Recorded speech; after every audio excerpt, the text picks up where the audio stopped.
Okay, we'll wait for a couple more people to get in here. Yes, I'm wearing my Indians hat because American Central Champions. ALDS starts on Thursday. Can't wait. Gonna take down the Yankees.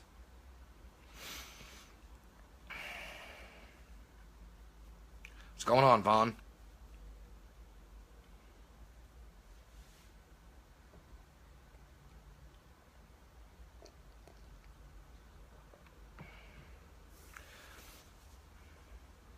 Okay, so anyways, September 30th was National Ghost Hunting Day. I was invited by one of my good friends, Sam, to come out to his book launch of 13 Most Haunted Hotels and Inns in New England. One of which that we were attending that night was actually number 4 on his list. So, went out there, we did the book launch, and we had a chance for an investigation. So, when I first got there around 6:15, 6:20, I was kind of touring the place by myself a little bit and saw a shadow figure shoot down a hallway. So, of course, being the person I am, I ran directly after it. It led me up to the cupola at the top of the building, which no one was up there. No one was in the hotel at all. And, hey, Jarrett, what's going on, brother? So that's how my evening started kicking off. We started in room 5, I believe, or 4. I can't remember which one it was exactly. I believe it might have been 4.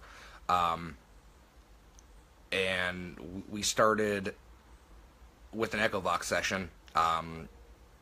We got our instruction from Brian Cano, who was leading the National Ghost Hunting Day, and we decided to start up the Echo Vox. Now, Sam was not a believer in the Echo Vox at all. I think when he left that night, he was definitely a believer. He even, at one point, jumped up out of his chair and ran into the bathroom. But we were getting responses from a male spirit that was actually speaking in German, which Sam was able to retrace and go back to the history of it a day later, which was awesome for Sam, because that was just more validation of what we were doing. So later on in the evening, hey Robert, what's going on, brother? Can't wait to see you guys again. Hey Amanda. So what happened was we went down into the basement. Now this event was being led by Sam, Rachel Hoffman, Matt Warner, Jessica, all part of PXP. And it definitely was a great event to be at. Definitely some very good activities. Definitely some very great people to be with. Small group. Everybody was amazing. It was great always bringing people together to see their different types of investigation styles and how they investigate and what they do. I got to give a big shout out to Jeremy Cotter, Jay. It was great working with him. It was funny because when I first got there at the event, I knew I had met him before. I just couldn't place where. And through process of elimination through the night, we were able to kind of figure it out. What's great about it is this night was just all about being able to work with everybody as a team. That's what National Ghost Hunting Day is all about, and it's that validation of trying to be able to bridge the spirits, and that's exactly what we were trying to do. Sam was great. He brought out his Sherlock Holmes tarot deck, and a lot of the responses we were getting were actually correlating to a lot of the responses we were getting on the Echo Vox. Now, if you've never used the Echo Vox before, amazing piece of equipment. Yes, it is an ITC device. It's, people have their speculation about it, but I have gotten more solid evidence, from the Echo Vox than I have any other piece of equipment. Robert, if you're still in the room, you know the results we can get from the Echo Vox because of what happened at Selma Mansion, so it's one of those things that there's speculation around it, but the simple fact of it is you can't dispute validation, plain and simple. So anyways, later on in the evening we moved down to the basement, and they technically call it the basement. It's a banquet room now.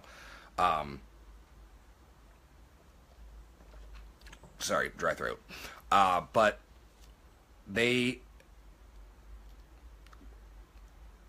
it was one of the first times in the Echo Vox that I've gotten an actual threat come across to the point where it actually scared people. We were getting threats in this one room where an employee at the hotel actually hung himself, which now we're leading to believe that it wasn't an actual suicide, it was actually a murder. So, and it was staged to look like a suicide, and we do believe that there were people of high official power involved in this. We were getting threats like just go, danger, run. It got to the point where Sam got so freaked out that he picked up his things and walked out of the room. I remember asking at one point, if you really wanted us to leave, let us know, and it says go now. So that was a clear sign that, okay, we're going to leave this room and walk out. In the basement, we were getting results left and right, not only through the Echo Vox, but also through Sam's tarot readings and things like that. I know Sam's friend Melinda was on Facebook Live with us, watching it, as well as Jeremy, who is a fantastic gifted person, was correlating everything that we were getting. There was one point that Jeremy started feeling like he was beat up. His ribs were bruised. He, like, not literally, but that feeling of just getting the hell beat out of you. And we were able to get a response through the Echo Vox that it was a beating. It was,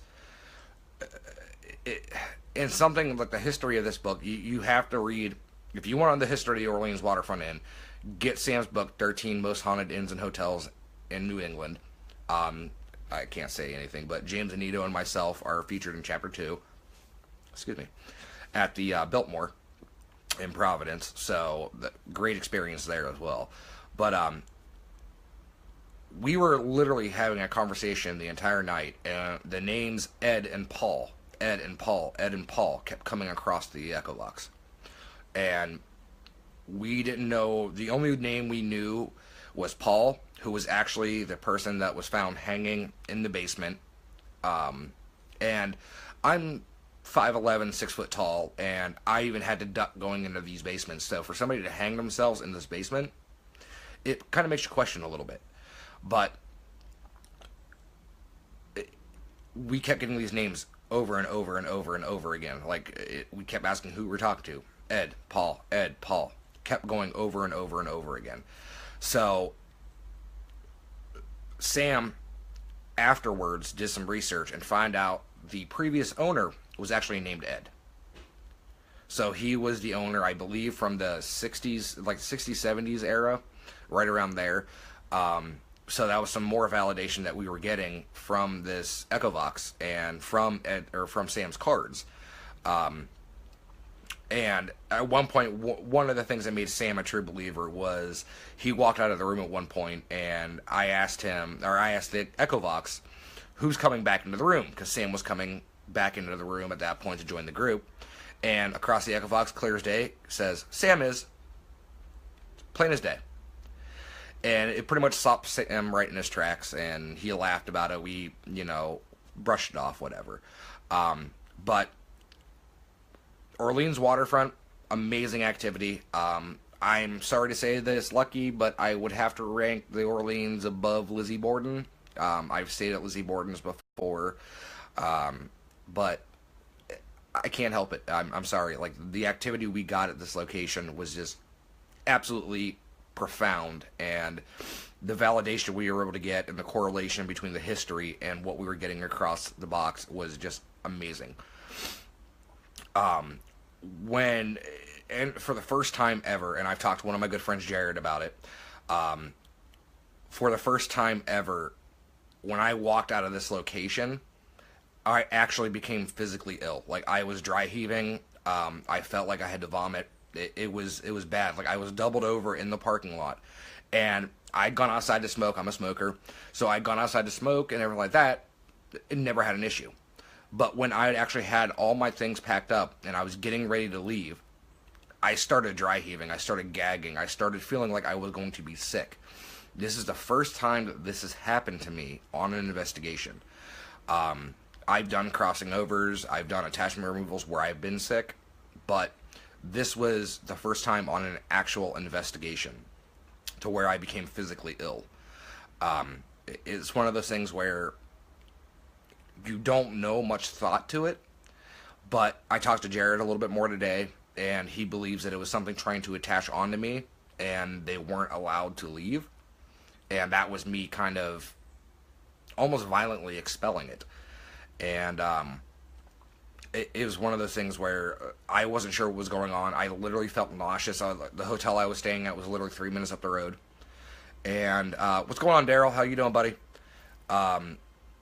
I literally felt nauseous for a couple hours out of the night. And being an energy worker, being able to remove attachments and do energy work and things like that, we experience all type of emotions, all type of feelings and sensations and things like that. But for me, that was the first time that has ever happened to me. I really can't wait to work with Sam again. Fantastic individual. If you've never met him before, please add him on Facebook, talk to him. Great person. Absolutely fantastic guy. He leads a lot of tours out of Salem, and he knows his history. Let me just put that out there right now. He knows his history. He knows what he's talking about. Hey, Kimmy. And so, like I said, I have to rank Orleans high on my list. And it's one of those things, I can't wait to get back there again. It's only a couple hours for me, like hour and a half for me. It's only open until October 1st, so we were very lucky. We actually had full run of the entire inn, top to bottom, everywhere. Daryl, yes, we do need to get together and work together again soon. Let me know. I'm willing to drive wherever you want to. Let's find something in the middle between us. So, but yeah, Jarrett, we're gonna work something out. We're definitely gonna work something out. So that'll definitely happen. But yeah, thank you guys for coming and listening to me rant and rave and everything like that. Sam is an amazing person. He definitely is someone you want to have on your list to be able to work with one day. He is a great person. What's up, Eric? Hands down, one of the best person I have ever had the experience of working with, and I've been investigating for 20 years, and I can say the group of individuals that we had with us that night, some of the best people I've ever worked with in the world. I had so much fun, and that's what it is all about, having an investigation. You have fun. Yes, there are times to be serious. There are times to focus on the scientific and the sensitive and the psychic parts of an investigation. But you have to be able to mesh well with a group. And with these investigators coming together that really have never investigated with each other before, that was amazing to see how well we worked together. It was one of those things where I've worked with a lot of groups before in the past, and we haven't had this fluidity of being able to work together and try to, get along. And it's always one person is trying to commandeer the investigation and take over and try to be that domineering person in the investigation. And with that, it didn't happen at this. Sam did a fantastic job of including everybody. It was one of those things where I honestly cannot wait. I cannot wait to work with Sam again. Jeremy and Gene Cotter, great people. Can't wait to work with them again. Cassie, I'm sorry, I can't remember her last name, but she was great. We had many conversations over the night. I was just honored to be able to be a part of this. Sam brought me on, and it was one of those things that I was honored for him, because this was his night. This was his night for National Ghost Hunting Day. This is his night for his book release, and I felt that I had to be at I had to be at the investigation and at the event because, of course, James Danito just joined us. Welcome, James. Because James and I were both featured in his book, so I kind of felt like one of us had to be there, and James had a prior engagement, so I went down there, and I probably one of the best choices of my life was going down there. Sam taught me so much. Sam really opened a lot of doors for me and let me know what was going on. Hey, George, what's going on, brother? Yes, can't wait to get back out to California and work with you again. But, you know, what was displayed that night on September 30th was a true form of coalition. It was everybody working together to get the same results. It was everybody working together to get the same goals and the same... Yeah, right meow, James. Right meow. It really was, and I see all these posts about people saying about paranormal unity. I see all these people about, you know, working with these groups and everything like that. But I also see a lot of posts about people saying, oh, well, don't work with this person because, you know, they do this. Don't work with that person. Don't do this, you know. It's hard in our field because it seems like a lot of time, a lot of people are out there for a name for themselves. And unfortunately, that's really true. And I hate to say that, but I have run across some people that are only out there for themselves, not for the advancement of the field, not for the good of the field, but just to get their name out there so they can make an ego and have a name and a brand for themselves. And with something like this is not what you need to do with that. The paranormal field, you can learn so much things from so many different people. So many things. I mean, 20 years in the field, I've investigated with some of the biggest names in the field, and I really haven't learned much. But I've investigated with small town groups that have taught me things. Perfect example, Selma Mansion. We went a couple weeks ago. James Anito led an investigation out there, and we had groups from all corners coming and investigating. Daryl Marston, Michael Zimmerman, of course the group from Selma, Robert and Bridget. You know, we all were able to come together. Oh Jesus, really, James? You have James Anito lollipops? Oh, okay. What flavors are they going to be? And Eric, no, I am not your father. I'm sorry. Your search still continues. But Eric Knapp, not Eric Julian. Sorry. I'm